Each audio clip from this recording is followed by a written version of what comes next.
Hi, everyone. Thank you so much for tuning into today's Author Talk series brought to you by the Library Speakers Consortium. The Library Speakers Consortium is a partnership of more than 500 library systems across the US, Canada, and New Zealand with the goal of making Author Talks more accessible to communities of all sizes. I am Brandon Adler, your host and moderator in conversation with each of the acclaimed authors that you will hear from throughout our series. Today, we are so excited to have award-winning TV producer and author Sue Hincenbergs with us to chat about her debut novel, The Retirement Plan. Check out this cover. I know everyone's ready to get started and jump into this really fun, hilarious conversation we're about to have about this incredible book. But before we begin, I need to give you all that standard information that keeps everything running smoothly. We have compiled some questions that were pre-submitted with registration, but you can also submit questions during the talk by clicking the questions button that's just below this live stream video. If you've switched views already, then it might be off to the side.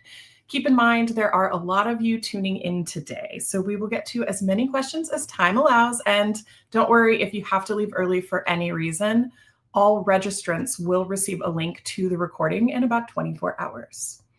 Now, to formally introduce our guest for today, Sue Hincenbergs is a former television producer who has worked on multiple award-winning programs ranging from sitcoms to lifestyle. She oversaw the content on 2 national daily shows, including Canada's longest-running morning show, before turning her talents to live music specials and eventually to writing. Sue lives in Toronto with her very much alive husband, her scruffy middle-aged rescue dog, Kramer, and the room's full of the stuff her 3 sons left behind when they moved out. Welcome, Sue. Oh, thank you. Thank you for having me. Yeah, we're so happy to have you. How are you today? I'm great. I'm coming to you from cold, snowy Toronto. So it's I'm sure there's a lot of better places to be in the world right now.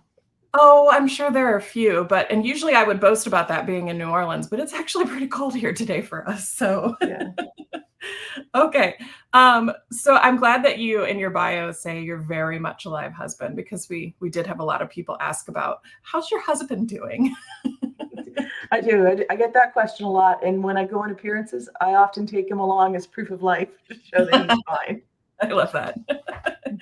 Okay. So your book, The Retirement Plan, can you go ahead and maybe give us a quick synopsis of The Retirement Plan? So in case there's anybody tuning in that hasn't read it yet, knows what we're talking about as we move through the discussion. Well, if you're here for investment tips, you've come to the wrong place. I'll tell you that right now. I do not have an MBA and I don't give any kind of financial advice. This is about murder. So it's about 4 couples that have been friends for about 30 years and they're ready to retire. They should be retiring, but they can't afford to because a few years back, the husbands lost the retirement funds in a really bad investment. So since then, it's had a really bad effect on their marriages. They've all just withered from the blame and the shame and the financial strain. And then one of the husbands dies in this accident. And the surviving wives realize that he had this huge life insurance policy. And now they see his widow rebounding with the lives that they'd all hoped they'd have. Then they realize the only thing that's standing between them and joining their friend at her condo in Boca Raton are their own husbands, because they have these huge life insurance policies as well. So they hire a hitman to take care of that problem so they can join their girlfriend. But what they don't realize is that the husbands aren't necessarily the duds that these wives have thought they are, and that they've got something going on in their own. And they've hired the same hitman for a job that they want done. and hilarity ensues. It's such a good book. Thank you. And Anita from Red Feather Lakes Community Library would like to know, or says, I just want to know how you came up with this idea for the book. Well, I started writing late. I started when I was 60. So I just turned 65 like a week ago. But I wanted to write a book. I wrote 2 that were kind of like in my wheelhouse of like mom life, like being a mom and having kids. And I couldn't sell them. I had no luck getting an agent at all. And I remember thinking, I bet if somebody died in a book, I bet you I could sell it. So I had that in my mind. And at the same time, I'd been to a funeral, as happens when you get to a certain stage in life. And somebody asked me in my late 50s, when are you retiring? And I was like, just floored, because I thought, like, how old do you think I am? And then I realized I am that old and I have no idea when that happened. But it just got me thinking, like, gosh, like, when am I retiring? Can I retire? Like, I didn't really have my own retirement plan. And so I just literally was sitting there and like tallying up our investments and all that and thinking our house value. And then I noticed my husband had this huge life insurance policy. And I thought, oh, if he died, something happened to him, I could retire tomorrow. So as luck would have it, I was out with my girlfriends and we have a core group of friends, much like in the book. And I said the same thing to them. And they were like, yeah, their husbands are all really well insured, and what fun we could have with their money. We miss them, and that's the kind of the plot of the book. Like, would we? But yeah, the life we could have with their insurance money. I love that story so much. I know. My husband doesn't like that story. Yeah, he's probably tired of hearing it now. Yeah. So the opening line of the book, such an epic way to start a book. It says, Pam licked the margarita salt from her lips, looked around the backyard table, and wondered which of her friends would die first. Is this an actual conversation that you had, or did this go through your head with your own friends? It absolutely did. And that line never changed. It was the first line pretty much I wrote in the book, and it stayed the same through all the revisions and everything. And it was literally with those same friends, like these three couples that we've been friends with since our kids were little and in sports.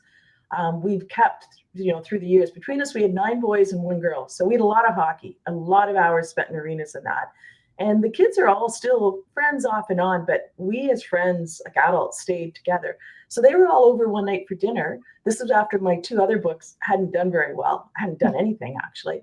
And they were literally around my kitchen table. And I remember thinking about the great friends my parents had when I was a kid, and how it was just a really core group, and how sad it was when they started, to pass away.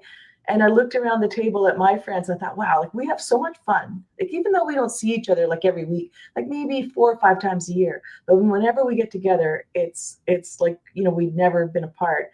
And I thought, yeah, it's going to be really sad when it starts changing for us. And I wonder which of us will die first.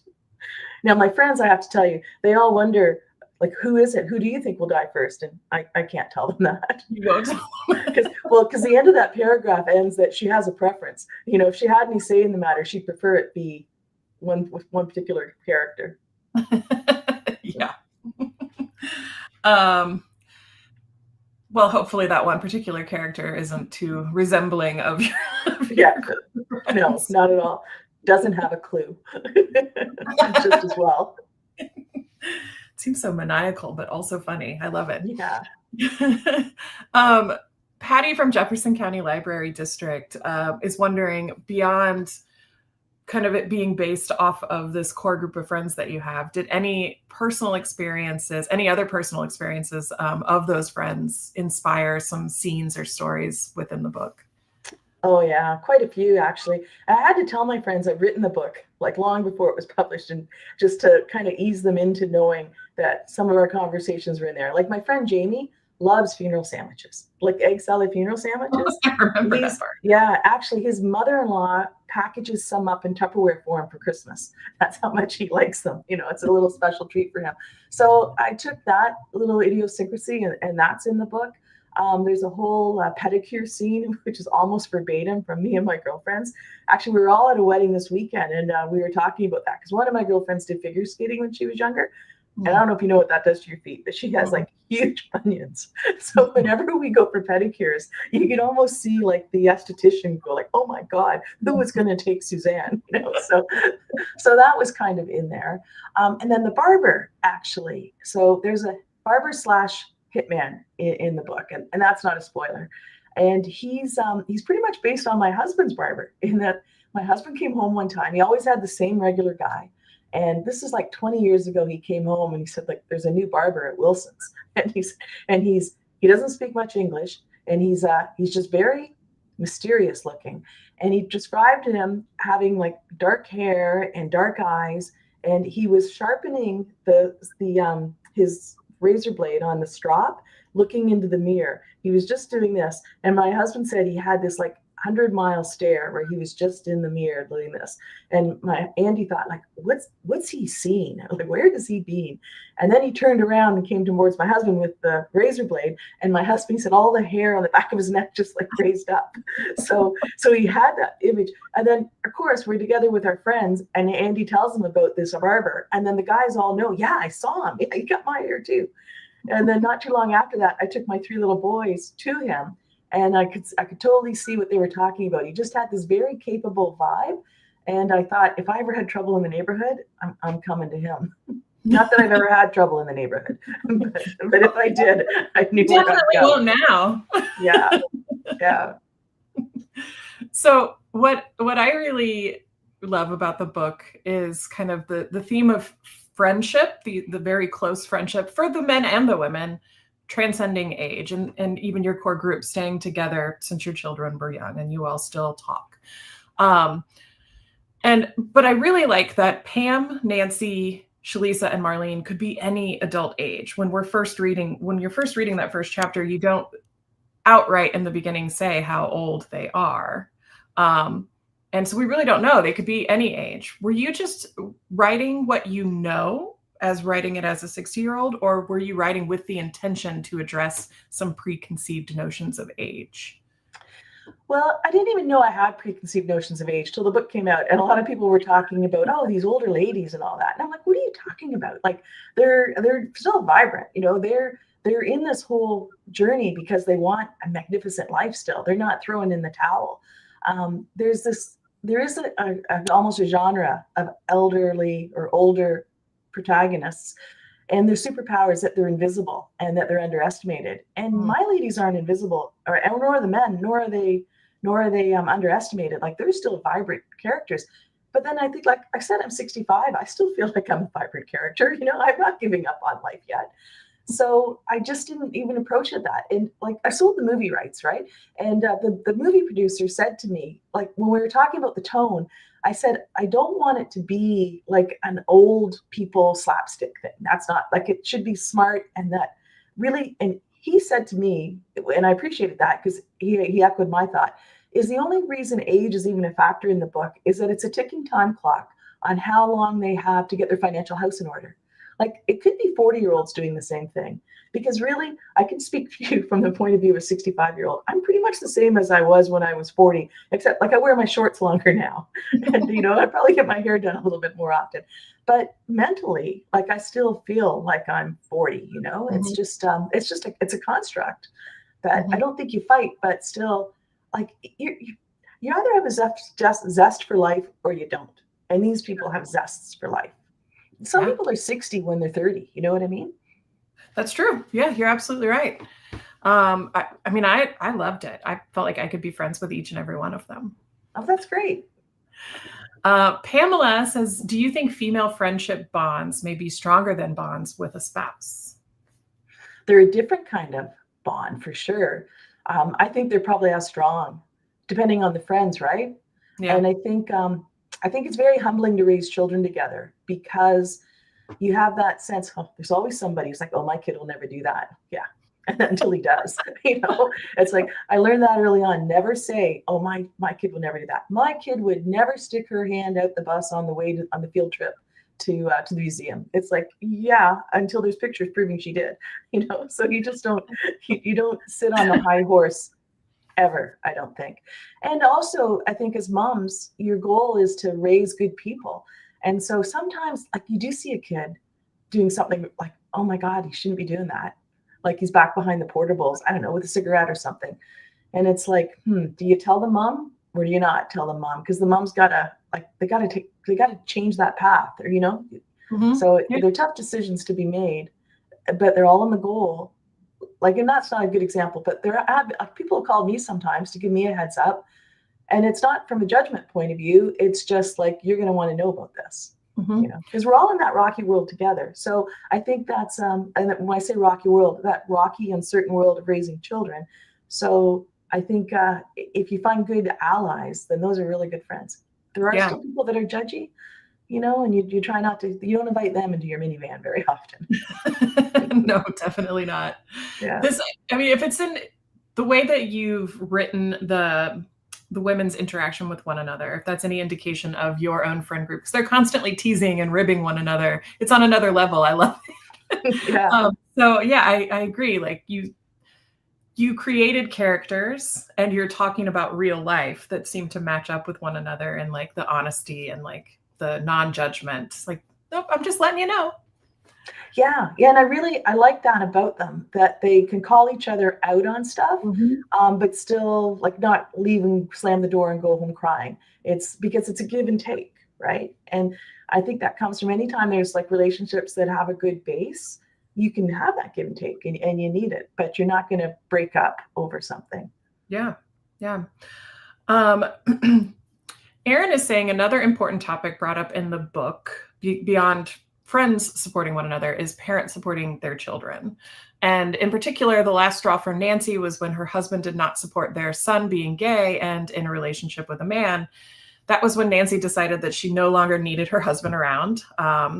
Why was it important to feature an LGBTQ character in this way? Not exactly a main character, but a pivotal discussion point nonetheless. That's a good question. And I was just looking at people in my world that I know, and I tried to make it representative in that sense. And so that's definitely part of the world to be represented. And I think I read a story too about a father who did have a trouble like accepting. Like it was one thing to be about it philosophically, but then to Mhm. see it was another. But as parents, I think your goal is to want your children to be happy, and whatever it is that makes them happy. And I'm happy in my life that I've lived long enough that I've seen how things change. Like I remember working in the 80s with guys and women too that were in the closet and they didn't come out for years. And you could whisper, you wouldn't whisper, you wonder if they were, but they could never acknowledge it, and they wouldn't. And so when they finally did, it was just it's just like the workplace nowadays is a lot different, thank God, than it was back then. That that they didn't feel comfortable being open and honest. And in families, sometimes there's those preconceived notions too. And with Nancy and Larry, that was a good struggle. And I thought it was just I had to come up with something that what would make a mom or a woman, like a wife, so angry at her husband that she could see being willing to kill him. And making a choice, having to choose between your husband and your kid, your child, that's pretty tough. Different people might choose differently, but Nancy was like, I'm not, turning away from my son because of my husband. Yeah. Well, and Pam's reason when she was finally in, that would do it for me. The pad thai, don't touch that. Yeah. Well, it's the straw that breaks the camel's back, right? It's all Right. the little petty kind of shows of like lack of consideration, lack of respect. That Mhm. individually they're nothing. They're just like common things, like not putting your shoes away and leaving your laundry all in the like laundry purgatory. It's clothes that are too clean to go in the closet, but not dirty enough to go in the laundry. So they're just going to hang on the edge of the bathtub until I wear them again. Where when you're a naturally tidy person, that's really annoying to you. But her husband didn't care, and then he ate her pad thai. That is Yeah. a conversation that's gone on in our house. And actually, I have three sons. They're growing now. They're like 29, 30, and 32. They're totally with me that you don't eat somebody else's leftover takeout food if it's in the fridge. My husband thinks it's like open game. It's like it is not. No. So yeah. Well, and under like a continuous theme throughout the book is respect, even amongst those couples.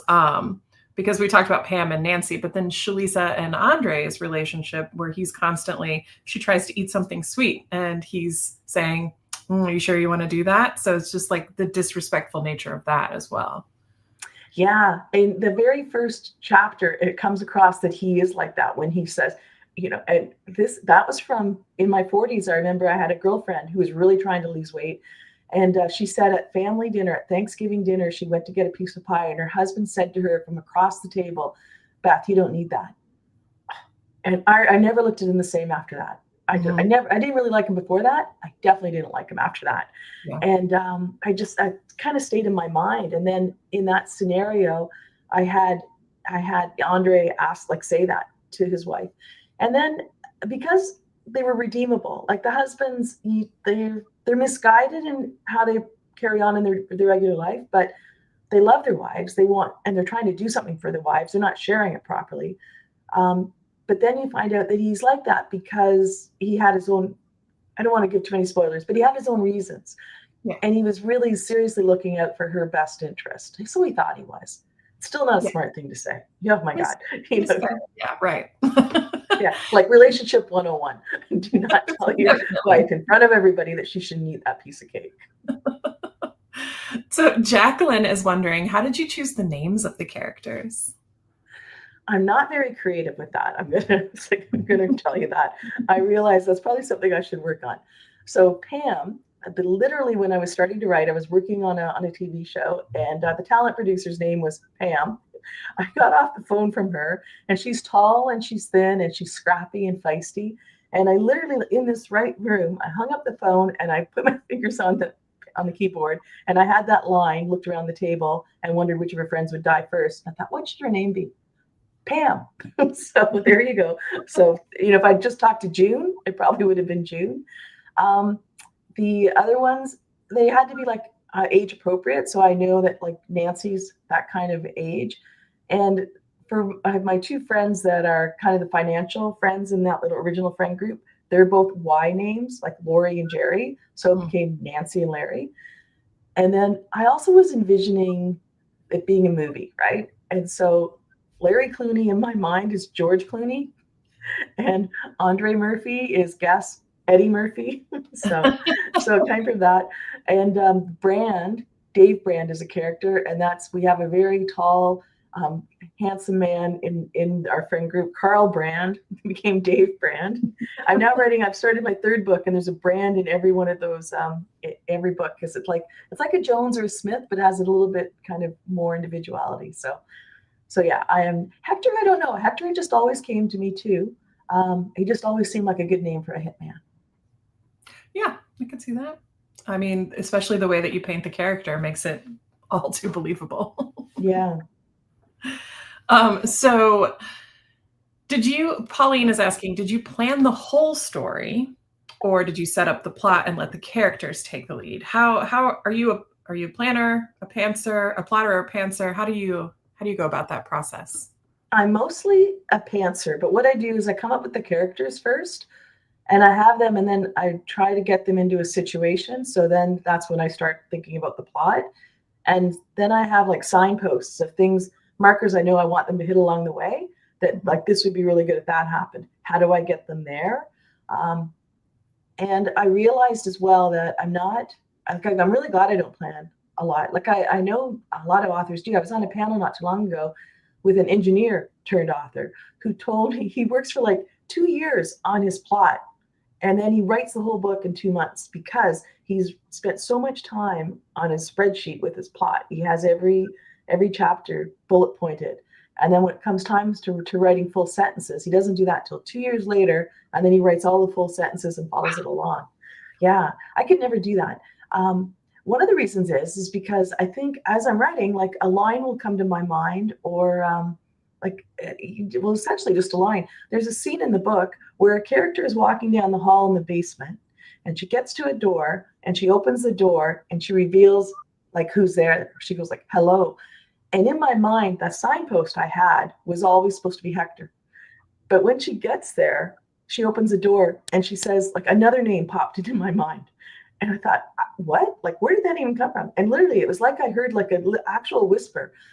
But I thought, that works even better. So I changed it. So if I had plotted the whole book, I would have then had to like just delete the last half of that. So I'm glad I didn't. True. I've often heard authors talk about how sometimes their characters or scenes they feel like a vessel to what comes out on the page, that they don't know where it came from. Yeah, I hear that. I've read a lot of that too, in terms like Stephen King. Like a lot of people believe you should have like a structure and follow along the structure and plot it out. And Stephen King feels like if you do that, then you lose your spontaneity in the book. If you can plan what's going to happen, then your reader can decipher the plan as it happens too. So which you don't want. Yeah. But it's whatever works for you, Did you know the ending? And Kathy from Indianapolis Public Library also wants to know, did you contemplate more than one possible ending? I didn't know the ending. And that was the thing. As I was writing the husbands, I thought, are they going to get killed? Because if they're going to get killed, they can be like really despicable. But if they're going to live, then they have to be not quite so despicable. There has to be a way out that you're going to be satisfied if they live. So it took a little while to figure that out. And then that kind of, as I was writing too, I just thought, it's a positive book, I think. It's like a feel-good type of book and uplifting. So I wanted it to end on that kind of note too. I like those kind of movies. I like those kind of books. Yeah. I'll read the books that crush your soul as well, but I didn't want my book to crush anybody's soul. Thank you for that. Aim high. You know? Yeah. I mean, the cover is so fun though. Like, how could this crush anyone's soul? That would be such a, it'd be, yeah, I would be like, wait, this cover did not deliver soul. Okay. Yeah. So I also want to, with the beautiful cover, you also have these amazing front pages and end pages. Yeah, you got those in some. You didn't get them in Canada. In Canada, it came out only in paperback, but you got the full artwork. And did you see my dog? You see Elmer in that one, in the front one when you open it up? Yeah. Yeah. Is that what Elmer, or is that what your dog Kramer looks like? Pretty much. They had to change. They drew it or painted it, whatever. And then I said he has dark ears, and most of his body's tawny, but his ears are dark, so they changed them dark. And if I was really sticky, I would have had them shorten his legs by like half, because he is really short. He's long and short. It's a really weird looking dog. Was Kramer or Elmer always in the book? Was he like a central character from the beginning? No, not at all. I was actually pretty much finished writing the book. I was just towards the end where there's a scene where the villain essentially says, I'm not a villain. And I thought, yeah, like, how do you know he's not a villain? And I know there's that save the cat mentality. And there's books on that, on how to save a cat, how to write a movie, how to write a book. And that mentality is that if you want to have a character that's does not questionable things, not great things, but at heart is a good character and has a good heart, and you want the reader to know that, then you have them save a cat. You could do everything like really despicable. There's a Billy Bob Thornton TV series. I forget what it's called, but he's a lawyer in it. And he wakes up and he's really hungover and he's like disheveled. And he walks out of his motel room and there's a leftover table or leftover tray of breakfast food on the floor. And he eats the bacon off it. And you're just thinking, oh, this guy's disgusting. But then actually he picks the bacon up and then he goes down the steps and goes to this dog, a stray dog that's obviously a regular dog, and gives him the bacon. And he didn't save the cat, but he fed the dog. So right away, you know, Billy Bob's a really good guy. So if that can work, if you're nice to an animal, then it can also work conversely. So I thought I need to have the villain be mean to a dog. So it was like cue a dog. And I literally looked beside me where my dog usually is. And I put Kramer in. I may change the name to Elmer. But everything about him is in that book. Like, I wish he was a creature of my imagination, because he just has so many weird quirks. Like, he's missing half his teeth. He really doesn't eat. If strangers on a walk give him a milk bone, he'll take it nicely and then spit it out. He never barks. You know, he's just like he stares at you and he looks at you and he looks at people, and he only likes some people. So anyway, all those personality traits are Elmer in the book. I love that. Okay, I got distracted by the dog, Elmer. So I want to go back to Marjorie's question, which is, tell me about the cover of the book. It has it all. It really pulls you in. Did you have a hand in designing this or approving it? How did that work for you? How'd that process work? Yeah, no, I had approval or veto rights. I don't even know if I could totally veto. I guess it's probably in my contract. If I absolutely hated it, I could have said no. But the book sold at the same time to the UK and New York and Canada. So the UK editor commissioned the artist who did the scene, and they came up with the design, and then they offered it to the other countries. And I was really happy that Canada and the United States took it. So it was the same in the three biggest markets. It's the exact same cover, which doesn't happen often, right? It's like Bonnie Garmus, like Lessons of Chemistry. There's different versions, and I understand with her, like I'm looking at hers right now. Hers is in the United States is pink, and she hated pink. That was her only thing. She didn't want it to be a pink book, and they did pink anyway. So, sometimes you just go with the experts, I think, too. That was my thought. I'm not a graphic designer. I don't work in publishing. I'm pretty much going to trust what you say, unless I think the only thing I changed is, it was my agent's idea to make the eye in retirement a knife. And yeah, and in the end papers, like the artwork, you'll see that there's different drinks on tables, and I suggested that I changed them to be more relevant to the book, and I had them change the dog's ears. So, well, it looks like other countries signed on as well, aren't those the covers from other countries in the background? Yeah, that's right. So it's sold in 20 other countries so far. I only have some of the covers, but in the top is Romania is in the top right corner, Estonia, the Czech Republic. The one just off the ground that's the UK paperback that's coming out, I think, next summer. The bottom one there is the US paperback that's coming out in the spring. Okay. And then up there is Hungary, Poland, and Germany, and Italy. So it seems to be either red or blue are the colors. Yeah. Congratulations on 20 countries now picking it up. That's amazing.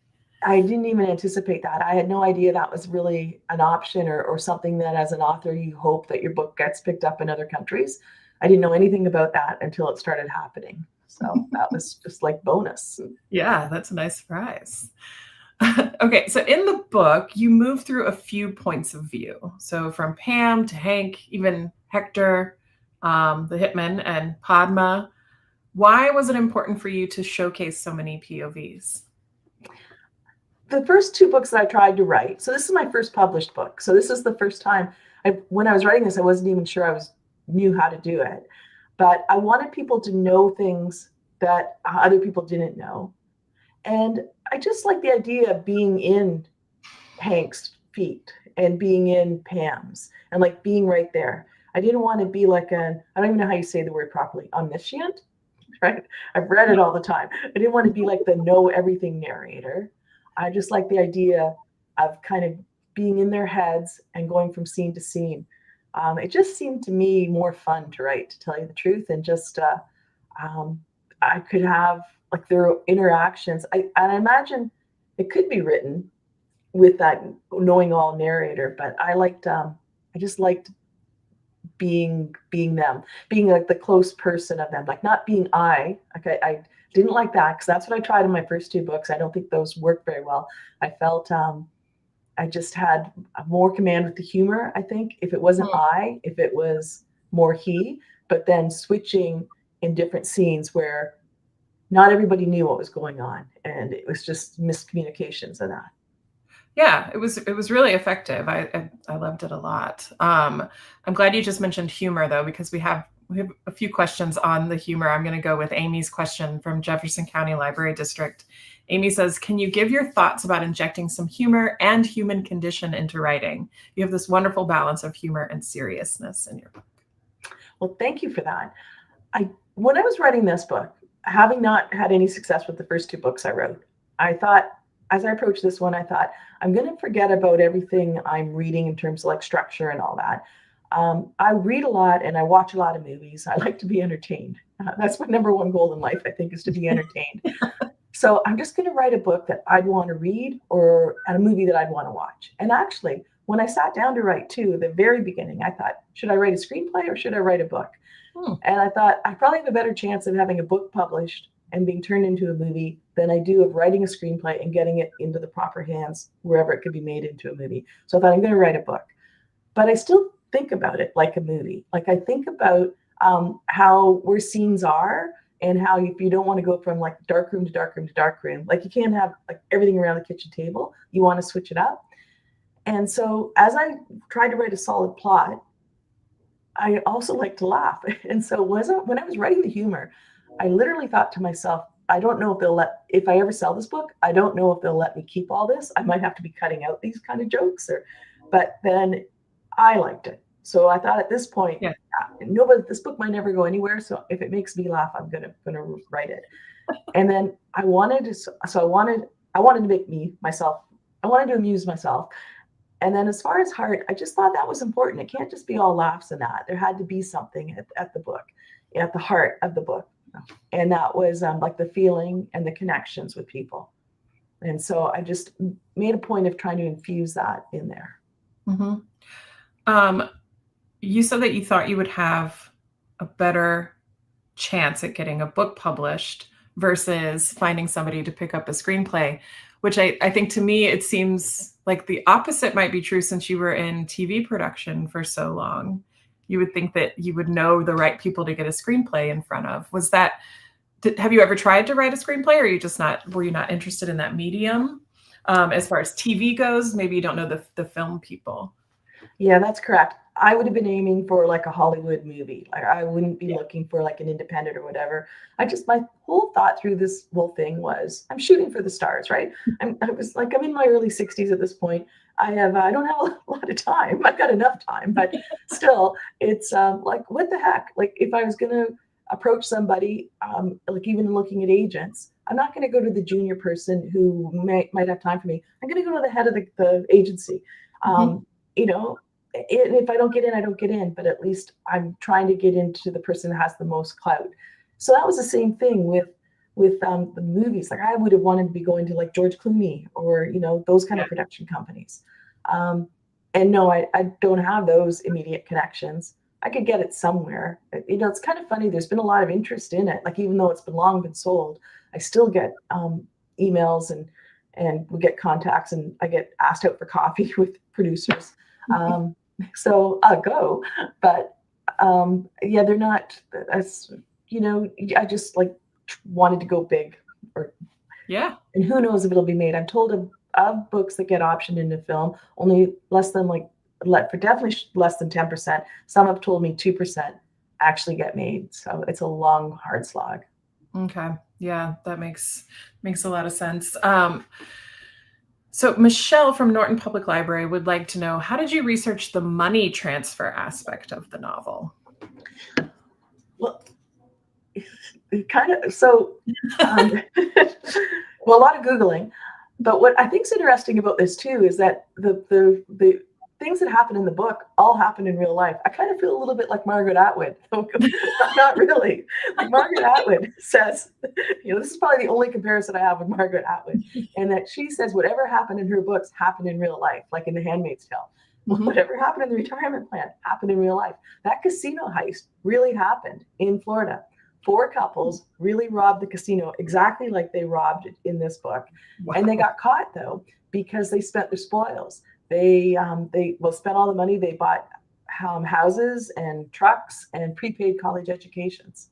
So I read everything I could on that particular crime and the people and what they did and how they did it. The whole, like the video slot machine, everything that way worked.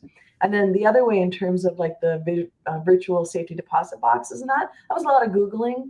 And some of it I kind of simplified.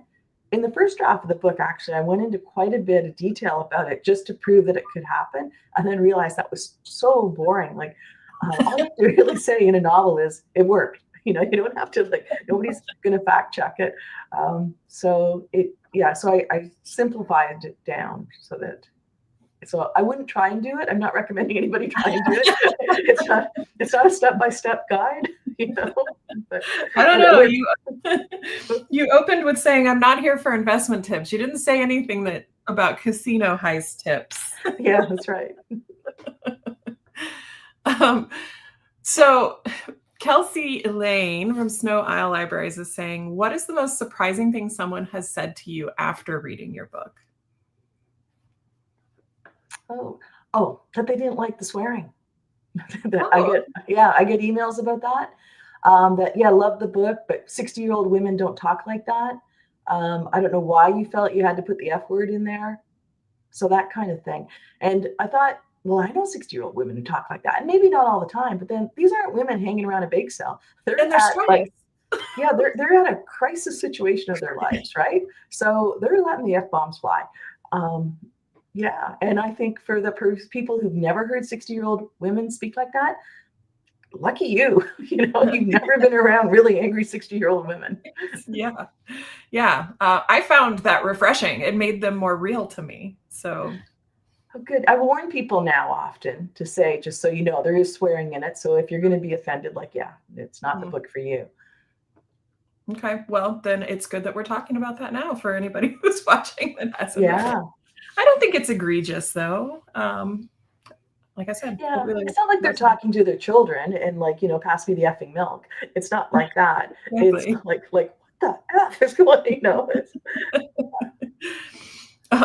Pamela from Everett Roll Marshfield Public Library says, do your readers sometimes confess to you of having suppressed dreams of getting rid of their husbands?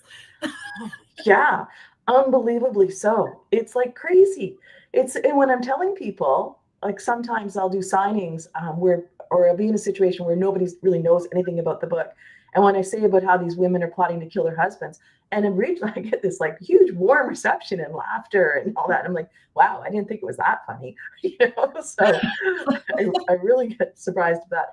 And then I've been to quite a few book clubs, and there's the common theme from that is how relatable the grievances are, which I know, if you've been married a while and you've been around wives or husbands, that it's a common thread of discussion about the little things in a roommate situation, that can irritate you. So it's very relatable. Yes, absolutely. I agree with that. Earlier, you were talking about the character names and how those came about. And then we talked about the different points of view. So it's safe to say that the book is very dependent and on the characters' personalities and what they do and how they fit into the overall scheme of the book. So how did you go about the research and development of so many backstories? Just Googling around too. I was really happy with I realized that when I find a story that I find it interesting, I want to tell everybody. So like the El Salvador, and just looking around, I knew I wanted Hector to be Latin. And then I found out about this gang truce in El Salvador, which I thought was really interesting. So interesting, so that I left like this room to go tell my husband and say, "Did you know that these gangs had this like truce, and that it lasted for 2 years, and everybody was training and that, and then it started to fall apart." So I just felt that was something that could easily just be mentioned in. Yeah. And the Indian matchmaking part of it, that research I didn't even know I was researching when I watched all 3 seasons of the Indian Matchmaker on Netflix a few years ago. But with that too, I'd watch a couple and I'd be texting my niece to say, "What did you think of that woman?" And it was these young women that just had this kind of misplaced sense of where they are in the world and how attractive they are. And like, God bless them that they had that confidence, but they were like letting go or passing up really nice guys because they thought they were too good for them. And meanwhile, there were this like one guy I remember was so short. He talked about his dancing shoes, and it showed his heels. They were really high, but he had a lot of personality and he had so much going on. And then after the date, the girl's back talking to her friends, and I think in the on-camera interview, and she said, yeah, she'd never actually been on a date with somebody who had dancing high heels, and I thought, how is this poor young man going to watch this later and not feel like totally crushed? So it was kind of putting that into the character of Padma, those representations. That's really interesting. Kind of the you were talking about entertainment earlier, entertaining yourself and watching movies and pulling things in from that. How you don't even realize what you're learning from a lot of this stuff and how it's going to come back later. It's true. Well, even there's a whole plot point in the book that again came from just watching Netflix. I won't tell it what it is because it's a spoiler, but it's like halfway through. And one night I was watching Netflix, writing the book, but not really knowing where it was going, and came across this British miniseries. Like I think it was 4 episodes, and just not doing research for the book, but just reading it because I was enjoying it, and then coming away from it a couple of weeks later, weaving it into the plot. That's incredible. Yeah. Before I started reading, I was, of course, going through the beginning pages, and then I saw all of these copyrights on the copyright page of all of these different movies. And I was like, how is that going to work in? So it was really exciting to see kind of Nancy, the resident library worker, put together an organized list of research that the women needed to watch so that they could be recommended viewing. Yes, recommended viewing on how to hire someone. Kill their husband. Those are my favorite movies. Like I watch all of those. Everything. If it has a hitman in it, I'm watching it, and I just find them really interesting. Generally, not if they're just more clinical and bloody, but when it's smart and when there's humor in it, I like those. But my favorite genre of film is bad people doing bad things to other bad people, and when what ensues. I love that. So it also kind of gives us a new context to the library. You can do more than just check out books there. You can also plan a murder. Yeah, you can. And go old school, because she did research on actual, wait, is that this book or the next? Yes, this book. Yeah, where she did research, because you have to be very, watch your cyber trail. So she went old school and looked up in books, because there's only so many ways you can murder people. That hasn't changed too much over the years. Yeah, I really liked that part. Yeah. So there's solid advice for you. That is the advice I can give you. If you're looking to murder somebody, you can go to the library and look it up in books. Don't sign the book out. Just look at it in the stacks. Yeah. There's no reason to attach your name to it. Yeah. Marianne from Library of the Chatham says, how do you establish the tone you want early on in the book? I think with the kidding in that, because that was the teasing, which it comes right in the first few pages. And that's just the way I'm used to talking in my family and that. And again, that's what I wondered if it would work and if I'd be allowed to keep it in the book as it went through and it developed. Yeah. And then I was quite surprised, actually, and gratified to realize that the readers appreciated it, like the professional readers, in terms of the people, the editors who bought it and the agents and that they liked it off the top. And I thought, oh, so it does work. Because I wasn't sure, but I just thought that's how I approach things. It's like the movie Die Hard, right? It's one Christmas time. I'm going to be watching it soon, even though it's a controversial Christmas movie. But it's like a really intense plot, and yet you've got Bruce Willis climbing through the ductwork in that building with his lighter, saying, "Go to LA." They said it'll be fun. They said, and to me, that's one of my favorite parts of the movie, like that little injecture of humor. So even though it's a thriller suspense movie, it's the fact that you can still have a few laughs along the way. It's like the cherry on top of anything for me. I agree. I love that. Jill is wondering, anything you had in the book that you took out but regret doing so? The elephants. I was advised by like a sensitivity kind of reader about the elephants at weddings.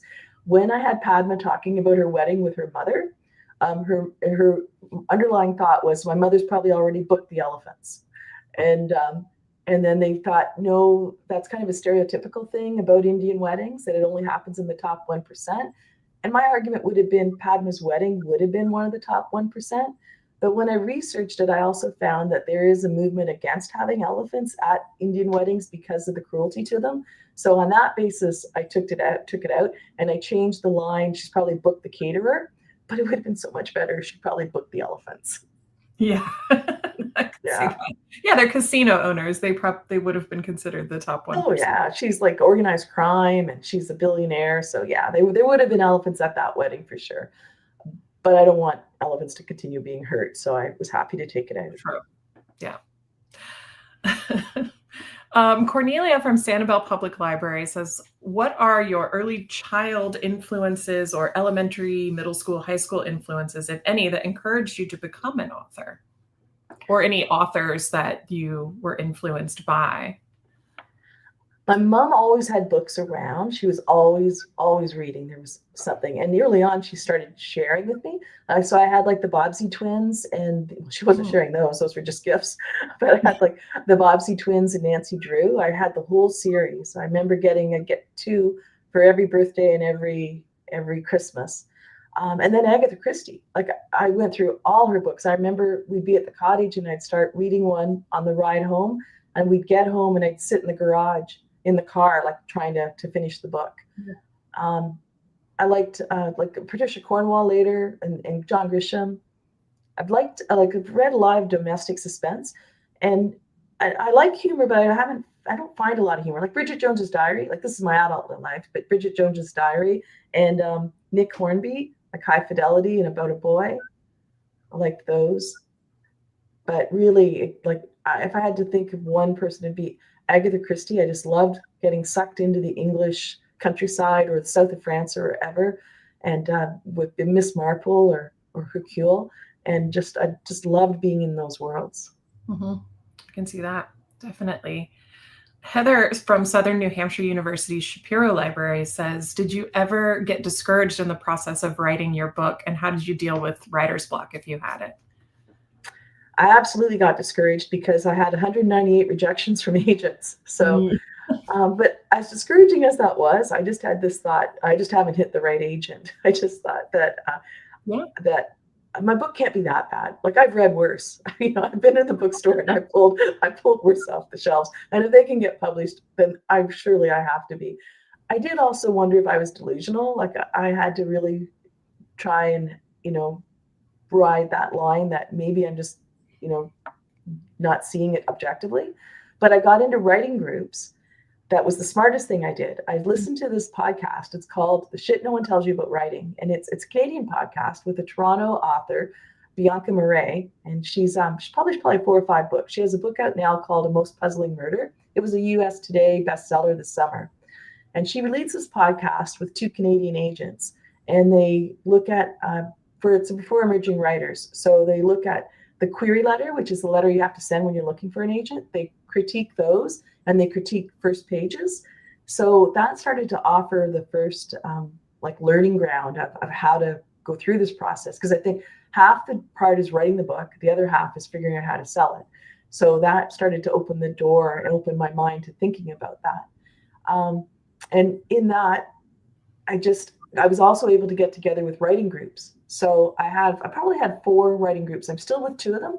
One group I've had for 4 years and one I've had for 2, where you exchange 3,000 words every month. And even the books that I couldn't sell, they liked the writing, and they were mystified too. But when you're in a group, the down part of that is not everybody's necessarily a good writer, but they're all readers. And so if you have 5 people reading and they're saying they're confused or they're bored, then you should be listening to them. And then you will spot the occasional person in your group who's really good. And then it's aspirational. You're like, okay, this is what it's like to write well. Because what you don't realize being in this chair is that what we read is polished. Like we read stuff that's gotten through all the gates. Yeah. Like every book on the shelf has been through the agent and through the editors. So to read raw material is really interesting. It also gives you an idea of what agents and editors are looking at. So I just pushed forward. I just thought, some people think I'm an okay writer, and why not me, right? Somebody has to write these books. And then in terms of writer's block, sometimes I just take a step away and just think about, it's like a big puzzle. It's like having a jigsaw puzzle, and your next piece is just you're creating the puzzle. You're not just looking for it, but you're trying to find the piece that moves the plot along. Mm-hmm. And I would just mull that over until it would fall into place, and it's then you're off and running. Yeah. Did you ever think about resurrecting those first 2 novels? After getting feedback from your writing groups, are you working on maybe submitting one of those next, or are you working on something completely new? Well, almost kind of. What happened, which was a good thing, they always say things work out for the best. And so I was writing mom kind of books, right? Like a Bridget Jones's Diary for moms. And couldn't sell those. And then I moved into this dark humor crime, which I now know is my genre. And I really like it. So it made me think beyond what I was more comfortable with. I started writing what I thought I could write, and I ended up writing what I really wanted to read. So, and there's a subtle difference in there. So what I've done is I've taken the characters from those books, and I've made them, now they're in a whole crime world. So now it's the same people, but now they're immersed in a different scenario. So I kind of built the world, but now the plot's much different. So It's I kept them. And while I really do think they were an okay mom book, like it was schoolyard drama and stuff like that. And, not mums like fist fighting, but mums like, verbal fighting in the parking lot, that type of thing. Yeah. But yeah, nobody wanted to buy it. I could see how all of that would go wrong and be a wonderful thriller. Yeah, exactly. Yeah. So I'm happy that you get to at least save them a little bit.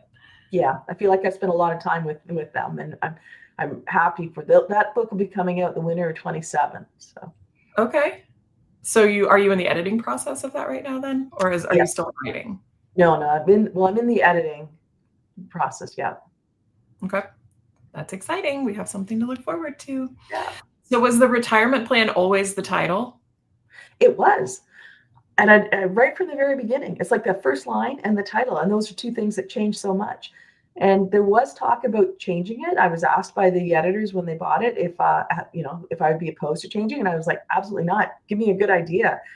Because it was like my fallback. And I never came up with a better idea. So then we had lists of different ones like How to Kill Your Husband, I Would Kill to Be a Widow, Very Bad Widows, things like that. Mm-hmm. And in the end, they came back. They said, all right, we looked at this list of like 20 titles, but we think the retirement plan is the best one. What they were worried about in a way is that if you Googled it, that it would show up like, financial planning. And somebody pointed out, well, that didn't hurt lessons in chemistry. It's true. It wasn't really about chemistry, even though she was a chemist.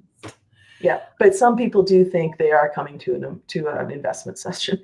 Yeah, when they read the fine print, The event description clearly states it, but sometimes people only read the title, which also the title for this event was something about hilarity and murder. And so I was like, I really hope that people are going to think that it's an investment. So it was good that you opened with that. I have no investment tips for you today, only ones for murder. That's right. I love that. So Susan says, so we've had several people ask about how you did eventually find an agent. You said you had 198 no's. Yeah, that's for the one book. For the first two books. This book only had about 50, but it's a long process. Once I started this book, I sent it out. The first day I sent something out, I sent out 4 queries, like 4 cold pitches for agents. I heard from all 4 agents, one within 20 minutes, one within a couple hours, and 2 within the next couple of days. So I was like batting 1,000, saying that we like what we've seen, tell us more. And as an emerging writer, that's what you're hoping for. Like that's the holy grail. So I knew I had a good pitch for some reason. I knew that whoever the agents were thinking they could sell it. I didn't know for sure if the book would hold up. And it's a slow process. What I found out ultimately when I did sign is that those first 2 agents who asked for the book never ever got around to reading it. So luckily for me, I didn't just rest on that thinking they were out, because I'd read enough about how this process works to understand. And I just kept querying. So I did like 5 a week. And then finally I read the Thursday Murder Club. And because you're looking for books that are comparable to yours as you go to sell yours. And then the Thursday Murder Club, Richard Osman, he thanked his agency at the back of the acknowledgements. So then I queried them and they got back to me, and that's who I ended up signing with. Amazing. I love that. And I will say, if anybody's interested in like that process and how the resources I used, because again, writing the book's half the thing, figuring out how to sell it's the other half. I wrote blogs on that on my website, and it's my name, SueHincenbergs.com, like how I got a book deal, how I got an agent, that type of thing. Mm-hmm.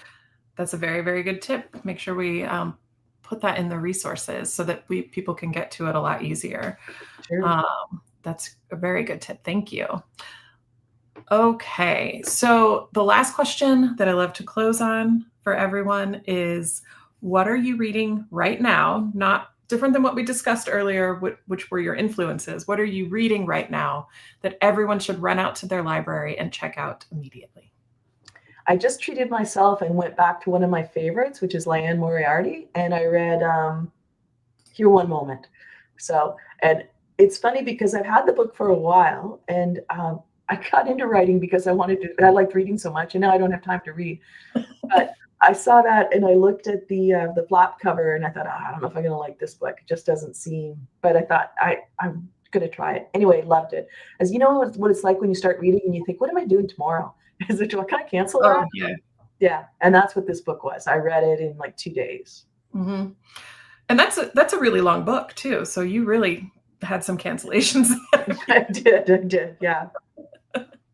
All right. Well, Leanne Moriarty here, One Moment, is an excellent recommendation. Thank you for that. And thank you so much for joining us today. I had so much fun talking to you about this book. I had even more fun reading this book. Sorry, it was so good. But it's like knowing you on a page. It's excellent. Great. Well, thank you. Yes, thank you.